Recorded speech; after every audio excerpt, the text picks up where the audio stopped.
One of the first things that you'll need to learn, and to learn it thoroughly, is the Hebrew consonantal alphabet. I'm going to walk us through some of the unique features of the alphabet as well as helping you learn how to pronounce them. You can follow along with me. Aleph, Aleph, Beit, Gimel, Dalet, Hey, Vav,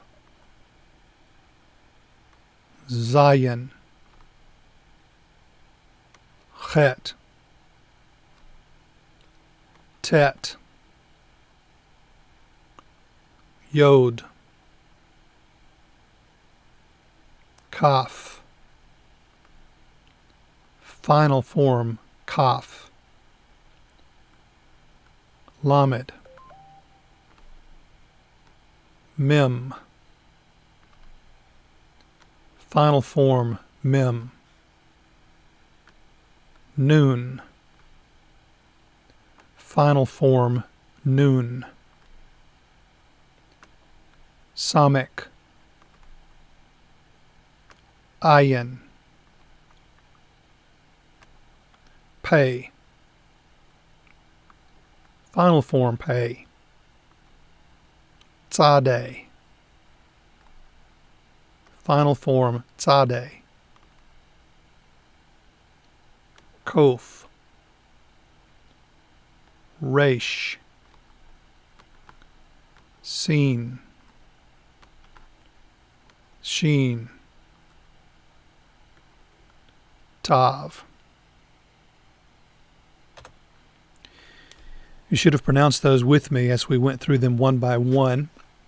Now let me share with you a few things that are unique about them. There are certain letters, and you'll learn this later, that are called the Bagat Kafat letters. They're letters that can potentially have two sounds, dependent upon whether they have a dagesh, which is a dot, in the letter itself, such as what I've drawn for you here. In our scheme of pronunciation, we're actually going to allow this to take place only in two of the letters. It's going to be in the Beit and in the Pei. You'll learn more about these very soon. But when we have the dagesh, and this is in particular called the dagesh lene, in that letter, this is going to be the B sound. If, however, that dagesh is absent, it's going to be the V sound. In the case of the letter Pei, when the dagesh is in the Pei, it's going to be the P sound. When the dagesh is not in the Pei, it's going to be the PH or the F sound. Now again, there are other letters that in classical Hebrew it is considered that they were probably pronounced with a variation dependent upon whether the dot was in the letter or not. However, for our purposes, we're only going to make the distinction between these two letters, the Beit and the Pei.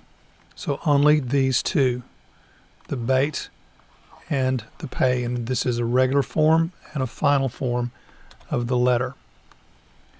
Also note, as I went through, that I made reference to a regular form and a final form. 5 of the letters, in fact, have 2 forms, though it's the same consonant. So for instance, let's look at the letter Kaf. Here we have this letter, Kaf, consonant that is, and this is the regular form. So when this letter is found at the beginning or embedded in the middle of the word, it's going to be written in a regular form. However, if that consonant is found at the end of a word, then it's going to be written in the final form. In the next lesson, I will show you more about how to actually draw or write these characters. So notice that we have 5 of these that have this same characteristic. 1, 2, so we have the Kaf and the Mem. 3, we have the Nun. We have the Pei, so that's 4, and then 5, the Tzadeh. So just be aware that these are the same consonants, but they are described as a regular form or a final form. Another thing that I think is important to recognize is that when we come to the seen and the sheen, the character is exactly the same. The difference is that the seen is going to have a dot over the left leg of the character, whereas the sheen is going to have a dot over the right leg of the character. You'll become much more familiar with this as you begin learning to draw and write the characters. I do want to point out one last thing, because this often trips up students as they're beginning to learn the language. It's easy to confuse a number of the characters. For instance, this is the letter He, and this is the letter Het. And typically we'll put a dot under the H when we transliterate it to communicate that in fact this is the guttural letter. But notice that these two forms are virtually identical, with one exception, and that is the gap that is here in the letter He. This is one of those gotcha moments that so often happens with students, and you'll just need to watch very, very carefully when you see these two forms to make sure that you look for the presence or the absence of that gap.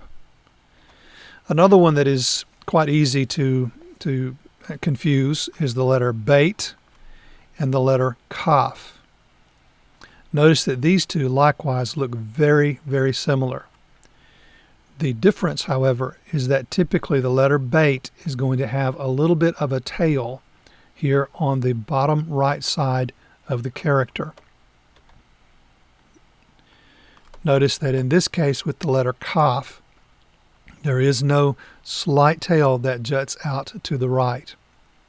It's very easy, however, to mistake these.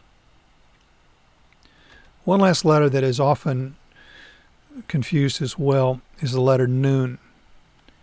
If you look at this letter and compare it to the Gimel, you'll notice that in many ways the beginning part of the letter is virtually the same.